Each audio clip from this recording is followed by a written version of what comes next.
మన భూమిపైన రామాయణం జరిగిందనడానికి చాలా సైంటిఫిక్ ప్రూఫ్స్ ఉన్నాయి. అవి ఏంటో ఈ వీడియోలో తెలుసుకుందాం. నంబర్ 1, ఇది శ్రీలంకలో పాము యొక్క రూపంలో ఉన్న ఒక గుహ.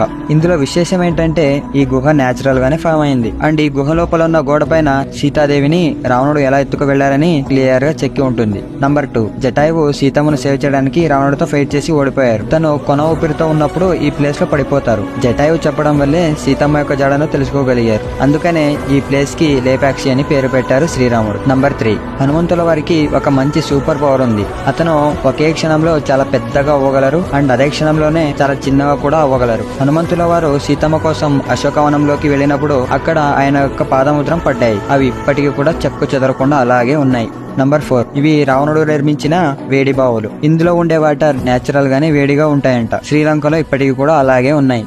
నంబర్ 5, రామాయణం జరిగిందనడానికి అతిపెద్ద ఆధారం రామసేతు. అప్పట్లో మన ఇండియా నుంచి శ్రీలంకకి వెళ్లడానికి నీటి మార్గం మాత్రమే ఉన్నింది. ఆ నీటిపై పెద్ద పెద్ద బండరాలను వేసి సేతుని నిర్మించారు వానర వీరులు. అండ్ అలాగే శ్రీలంకకి శ్రీరాముడు మరియు అతని సైన్యంతో వెళ్లారు. నీటి మట్టం పెరగడంతో సేతు సముద్రంలో మునిగిపోయినప్పటికీ స్పేస్ నుంచి చూస్తే ఇప్పటికీ కూడా క్లియర్ గా కనబడుతుంది. ఇక ఫైనల్ పార్ట్ కు వస్తే ఈ కన్స్ట్రక్షన్స్ అన్ని ఇప్పటివి కాదు, దాదాపు 5000 సంవత్సరాల క్రితం నాటివి అని నేను చెప్పట్లేదు, మన ఆర్కియాలజిస్టే మనకి చెప్తున్నారు. ఈ మిస్టరీలో ఇంకా చాలా డెప్త్ ఉంది. ఫ్యూచర్ రీసెర్చ్ లో ఇంకా ఎక్కువగా ఇన్ఫర్మేషన్ తెలుస్తుందని ఎక్స్పర్ట్స్ చెప్తున్నారు.